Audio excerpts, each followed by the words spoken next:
Welcome back to 40-Minute Mentor and Happy New Year to you all. I hope you had a wonderful break over the holiday season and that 2023 has got off to a great start for you all. The JBM team and I have really enjoyed a much needed break from the day-to-day hustle of startup life, but we're now raring to go for the rest of the year, and we've got some very exciting plans ahead, both on the JBM side and also for 40-Minute Mentor. To kick off the new year, we thought we'd take a look back on Series 8 and compare some of the great advice our 40-Minute Mentors shared with us over the course of last series. As much as a new year brings new opportunities, a fresh start for many, the chance to build new connections and experience new adventures, we also know that there is still a lot of uncertainty and anxiety that exists in the world right now, particularly given the political instability and economic climate we find ourselves in. So we wanted to shine a light on some of the topics that were widely discussed in our last series that we think might help, including how to successfully navigate an economic downturn and how founders can still fundraise in this climate. Today, we'll look back at some of the best advice that was shared, including insights from Amali de Alwis, CEO of Subac, Molly Johnson-Jones, co-founder and CEO of Flex Careers, Ian Hogarth, co-founder of Plural Platform and also co-founder of Songkick, Graham Hobson, the founder of Photobox, Sho Shigihara, founder and CEO of Pave, and last but not least, James Lowe, co-founder and CEO of Mana. So with all that said, please sit back, relax, and enjoy the advice from our 40-Minute Mentors in this special Roundup episode.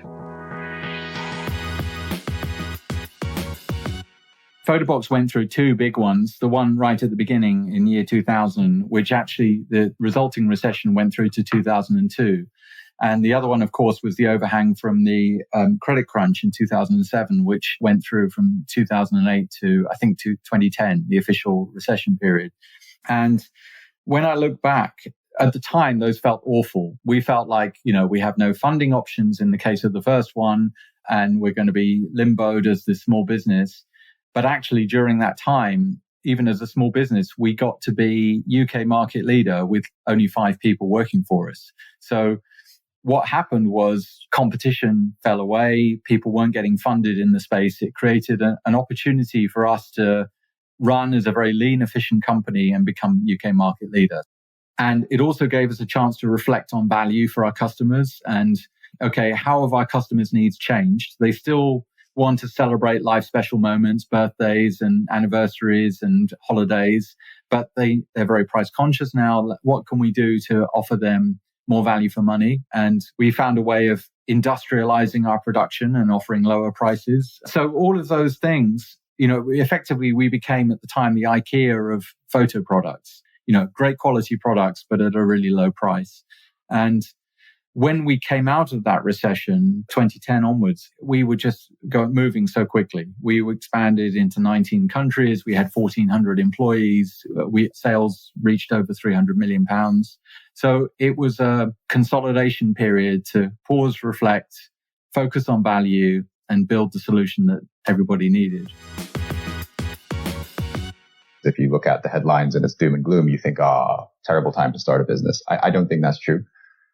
Not to say that it's not a tough time to start a business, right? Because if, there isn't as much capital available, you have to be extremely lean. You have to be the best of the best to get funded.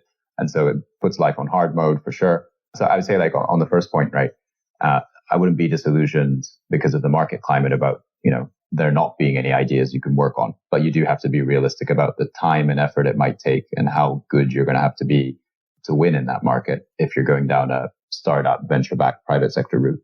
And so I guess being aware of what you're getting into is an important thing. But I do think tenacity and conviction does actually play a big part in it. So if you believe in what you're doing and you think it's what you want to do, you should definitely do it. Expect that it's going to be tougher. The number of them where you will go on to these large sort of funds and they basically say, look, don't call us, we'll call you, right? Or we only go through certain partners.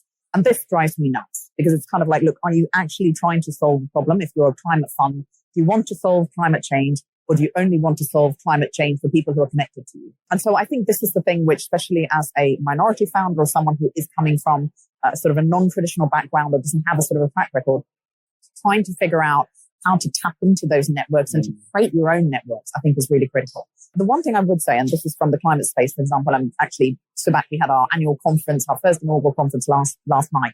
There are some really great networks out there who are welcoming and open, and you can meet other people who are sort of trying to go into that space. It takes time. And I think this is the other thing, which is not just around the fundraising sort of journey in itself and the challenges that brings, but we're talking about current market conditions, where especially on the equity side, I'm sure we've got speakers who talk to this, things are a little bit slowing down, right? Because people are just trying to be careful, trying to figure out what's happening in the world. I haven't seen the same thing happening in grant funding as yet, but there might be a lag on that side. But just keep the right amount of time. If you were thinking maybe a traditional raise would have taken you 6 months, now it might take you 9. And I think, we kind of forget that it's still relationships matter. So go and meet people, have conversations, tap your networks, don't be shy, go and have conversations with people you've seen on stages. So yeah, I think just, work at that and don't underestimate the amount of time that it might take. Building relationships with other founders, peer-to-peer relationships with other founders alongside you in the journey. If I've invested in a founder that I really respect and trust, having worked with them for 5 years, and they refer me to a founder that they respect, who having worked alongside them as a peer, that's going to stand out. And the third thing I'd say is, like, in general, I think cold emails will get read. And the reality is there's a lot of them. And I think making the effort to write a cold email that really clearly understands why that person is the right fit for you. I mean, I'll get people cold emailing me saying, I'm building a SaaS company focused on KPIs for product management teams. And that could be a great startup, but it's totally and utterly not the kind of thing that I'm interested in investing at the moment. And so I think being very targeted, and if you're going to do cold emails, which does work, I've invested off the back of a cold email, I would say that you kind of need to just do the work to actually find an investor who clearly cares about your mission. Why do you want the money, right? Yeah. What do you want to do with it? Money for the sake of money is not going to help you at all. And we have a sort of a graveyard of stories of companies taking too much money or the wrong money at the wrong time. But I think money as a mechanism to help you do more and really kind of drawing that relationship. First of all, to put in context, that pre-seed round happened in a very, very bull market. And so I'm pretty sure that's almost impossible to replicate right now. And so I wouldn't look at that and go, that was very impressive. When I look at that, I go, we were beneficiaries of a very advantageous market. When we think about fundraising, I think there's 2 big things in my head. The first is that the process of fundraising really isn't us trying to cave to what an investor wants, as in us trying to sort of create what the investor is looking for.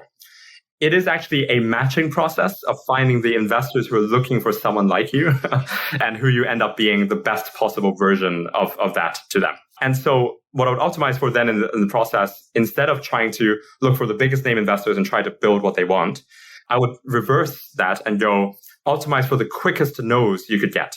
Right. So get a no as quickly as you can, because you know that investor is not the right person. Right. And the fund's thesis is not compatible with you. And also when you do that, your mind then accepts no's a lot better. Right. Because you feel like you're actually filtering through the no's to get to the yeses. So optimize with the quick no's. And then when you do find funds that have a thesis that's extremely aligned with what you're trying to build, who understand, and you'll come across in conversation and come across in what they write and all sorts of things, who understand what you're trying to do, then optimize for, what's the best possible case you can make that you're the bet they should make in that area. Because in many cases, what VCs are going is they have these theses and they need to make a very small number of bets in each of these theses that they'll ultimately pay off. And you need to make the case for why you're the best possible bet they can make. And so that's the first big piece. It's basically that it's not you caving to the investors. It's actually you filtering through the no's to find the right investors for you. And the second big piece is that really optimize for the right investor over the right amount. You could raise half the amount of money and still make do if it's the right investor. If you feel like there's great chemistry, they really support what you're doing, they have deep conviction in you as human beings, they're willing to give you freedom to pursue the things you want to do. That's far, far more important than going to a situation where you raise the amount, but you get all these investors who you don't agree with, and you get this messy cap table, all these types of things that will take years to solve. And the biggest piece there is that it's a marriage that you can't get out of, right? There's not even a divorce procedure. Like it's essentially, a lifelong marriage. And so you have to optimize for people. Tough time to raise at the moment. Yeah, gosh, I have so many learnings. I always say to people, like, my number one piece of advice is don't listen to everybody's advice. Only listen when everyone's telling you the same thing. Thank you so much for tuning in again. And if you haven't listened to the rest of Series 8 yet, please do follow the links in the show notes, because there are some absolute crackers in the last series that I would hate for you to miss out on. And if you're already a 40-Minute Mentor fan, please don't forget to subscribe and leave us a review on any of your favorite podcast platforms. As much as we don't focus on vanity metrics here at JBM, we know how much the reviews help us to spread the word and make mentorship more accessible. So anything you can do to share the love would be hugely appreciated. Have a wonderful rest of the week, and I'll see you again in 7 days for more pocket-sized mentorship.